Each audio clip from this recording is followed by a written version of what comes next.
Live streaming is on. Hey, good morning, everybody. Waiting for this to click on. Hey, hey, hey. How's everybody doing? How you doing this Friday? How you doing? I type how you doing because I'm speaking in informal language to you. We are community. If I was at work talking to an employer in a meeting, then I speak formal English, right? And we can do that. We have our own idioms, um, parts of speech, ways of saying things that are unique to us, and it's not wrong. It's not bad. It's a part of who we are. But for anyone in certain settings, you would have to know when to use what. So I'm in pink today. I'm all in pink. I've got my breast cancer bracelet on because I have a friend that's going through, and I'm just feeling her and willing her to be well. And I want to talk about that because I'm a survivor too, not just over a year, and it was tiny. It was caught early. So what I'm saying to you, if you feel something wrong, ladies, gentlemen, also anywhere in your body, don't be crippled by fear. We've got to check this early. And if there's an issue with insurance, let us know because we're here for you to help you in every way we possibly can. So, as I said, my cancer was small, it was caught early. Um, I'm in remission. So, just want to put that out there that we care about your whole mind, body, and spirit, and we are here for you.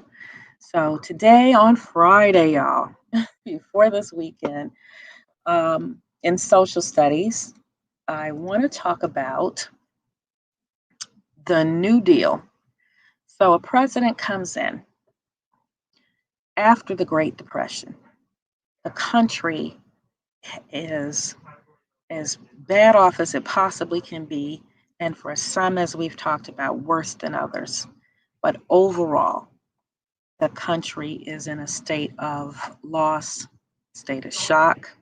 Those that lost everything they had in the market, jobs that dried up, food disappearing.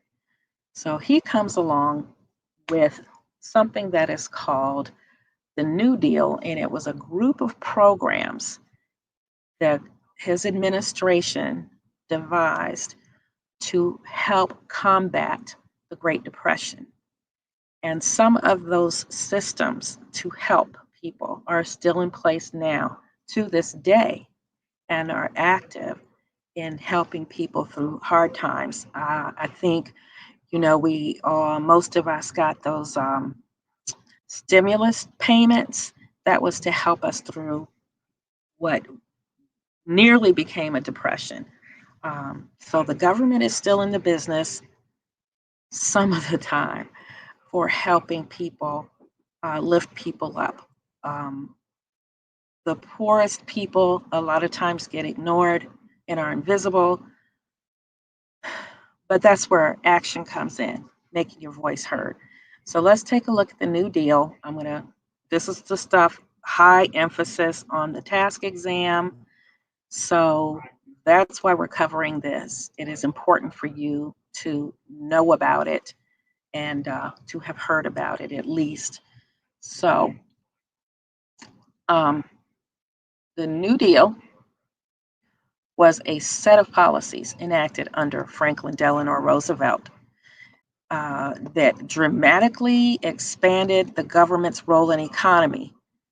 So they used to just let what be, whatever happened happened. And there were people who had become very wealthy that way before the depression. Um, so we talk about something called alphabet soup of relief, recovery, and reform agencies. Remember the alphabets. We're going to talk about the alphabet agencies.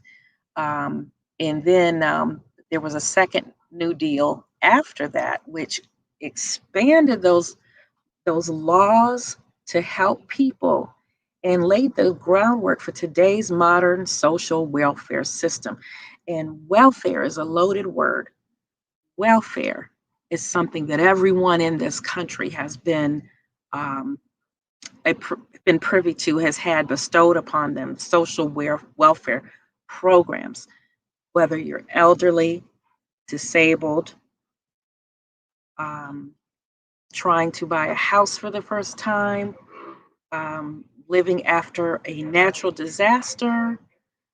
Um, we've all been privy to these social welfare programs, and sometimes the poor are made to feel guilty about needing extra assistance from these programs when everyone in this country has benefited from them somewhere, sometime along the line. And also remember this, that it wasn't the New Deal that really pulled us out of the Great Depression, but it was World War II, building tanks, making guns, making bombs that put people to work in a large way. And that's really what ultimately got us out of the Great Depression. So remember that, right? You see these points in the overview. That's pretty much what it was. So um, we had the 3 R's: relief for the unemployed, recovery of the economy through federal spending and job creation, and reform of capitalism. And by making new laws, making capitalism supposedly work for a greater number of people, and the creation of new social welfare programs. So if you can remember the 3 R's, that's the first thing. And what we have now is a president who has offered relief for the unemployed from COVID, recovery by making jobs. He's talking about working on infrastructure. What that means is we're working on our cities, on the physical um, aspects of cities, roads, bridges, right? Schools, those kinds of buildings. And that also puts people to work. Um, Before this is important. The federal government did not really intervene in people's lives before that. And so the first deal, unemployment was at 25%. As we talked about, for other groups of people, it might have been as high as 50, 75%. So this is when we started the alphabet agencies. And one of them is the EPA, Environmental Protection Agency, the SSA, the Social Security Administration, the WPA, the Work Project Administration. I think that's what that was called.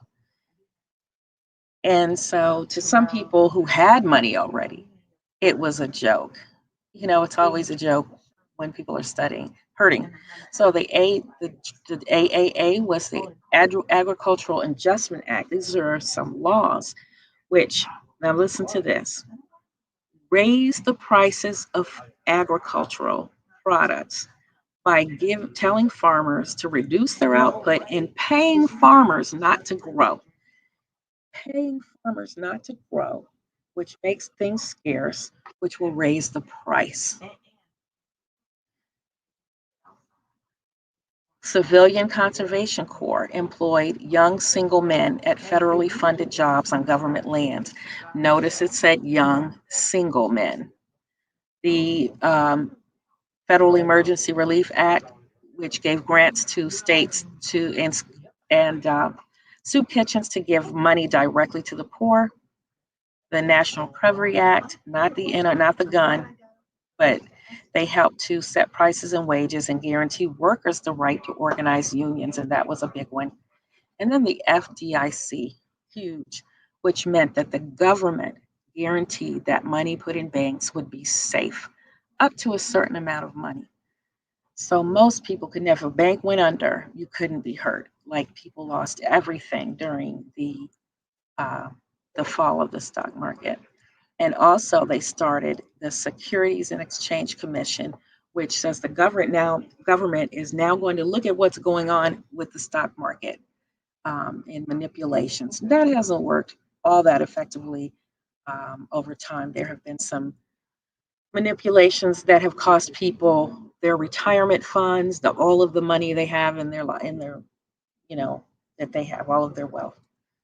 So um, they started some new work protections, which was the Works Progress Administration. They employed millions of people to work on schools and bridges and in the arts. That was a very meaningful, um, very meaningful piece of legislation. Um, the Labor Relations Act, the Social Security Act required workers and employers through a payroll tax to contribute to your Social Security fund. And that makes payments to retirees over the age of 65, which is now 69, as well as long-term disabled. So there was no Social Security before that. Keep in mind, though, when you're working now, your money goes to pay for people who are retiring now.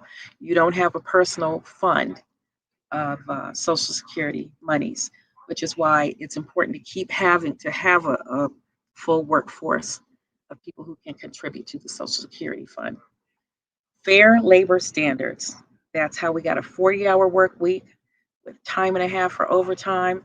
We got an hourly minimum wage set, and they restricted child labor. Though, in fact, if you grew up on a farm, you were put to work. My cousins drove tractors at age 10.